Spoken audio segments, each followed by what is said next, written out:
We already have our biggest book written, and we're intentionally not releasing it yet. Going into 2026, that philosophy, restraint over rush, is kind of the defining theme of everything we're doing. In this video, I want to give you a high-level view of the entire franchise, what we're actually focusing on this year, and why we're deliberately slowing down on the biggest, flashiest release we could make. Not because we can't publish it, but because we want it to land right.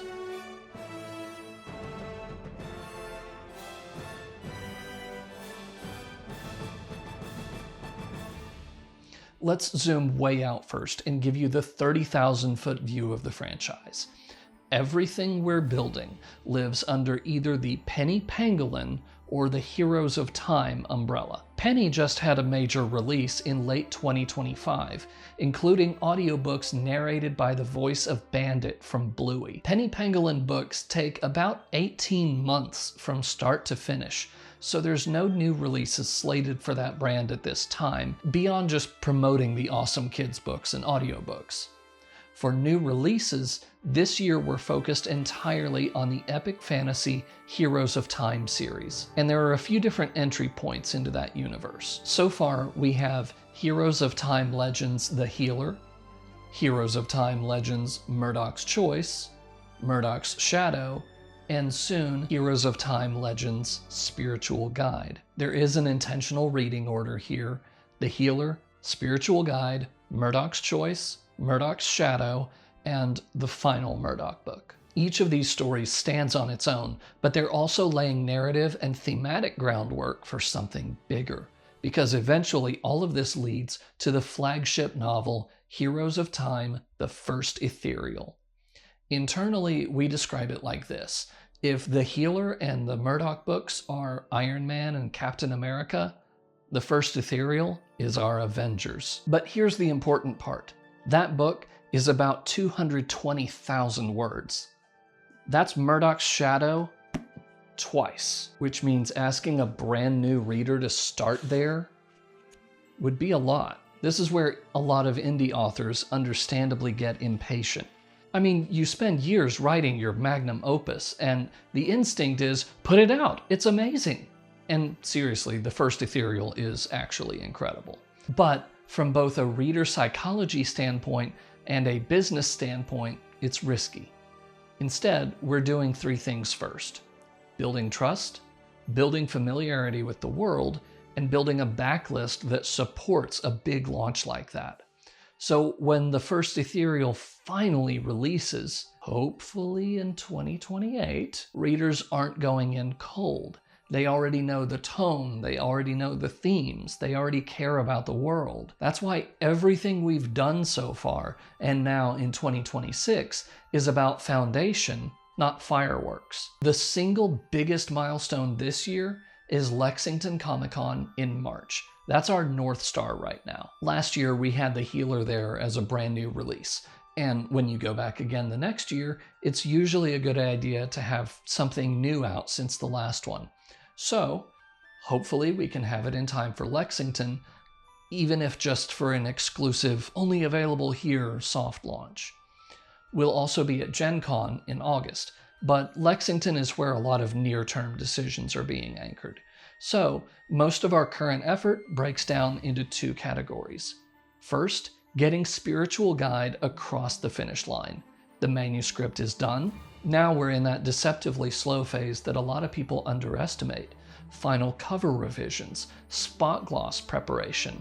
We want to make sure it visually matches the new spot gloss editions of the other titles. This is one of those places where almost done can still take time, because the goal isn't good enough. The goal is consistency and cohesion. Second is con prep and just physical infrastructure.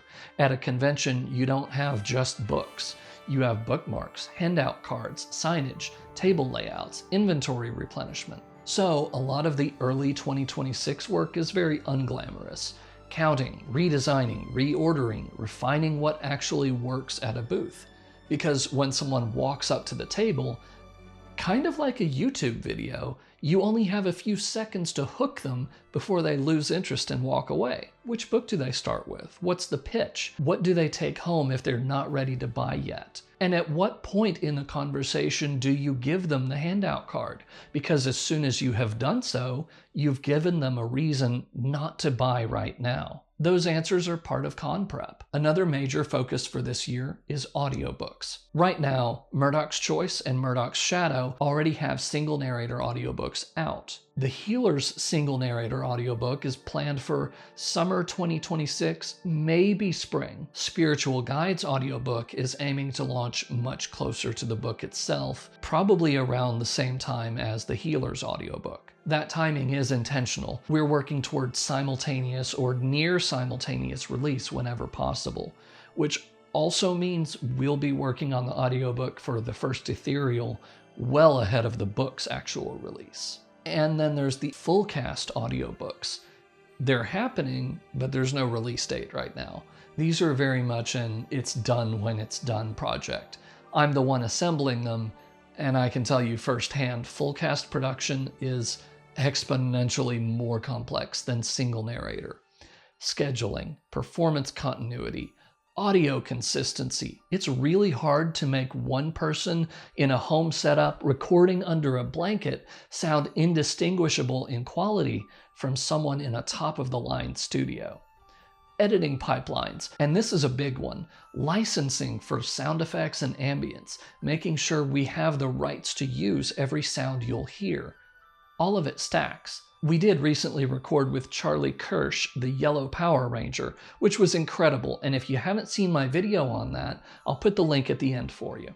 But sessions like that are part of why we're committed to doing this right instead of just fast. These editions are meant to be definitive, not rushed. One more key piece of 2026 planning is the third and final Murdoch book. The goal is not publication this year. The goal is to have it written and edited by the end of this year so it can release in time for Lexington Comic Con 2027. So again, this is about aligning creative timelines with real-world events instead of constantly playing catch-up. If you're an indie author or publisher watching this, here's the takeaway. You don't have to sprint just because you can. A slower, intentional release plan gives your books room to breathe, gives your readers confidence, and gives you margin to improve quality instead of constantly recovering from burnout. So we're not avoiding ambition, but we're pacing it. So 2026 for us is a year of finishing Spiritual Guide properly and getting it in readers' hands, tightening our live event presence, which will mean refining our pitches, expanding audiobooks the right way, and setting the stage for much bigger releases down the line, including the one we're not rushing. Because when the First Ethereal finally arrives, we want it to feel incredible, not overwhelming. If you want to see how that process unfolds in real time, that's what this channel is for. Thanks for watching, Happy New Year, and we'll see you in the next one.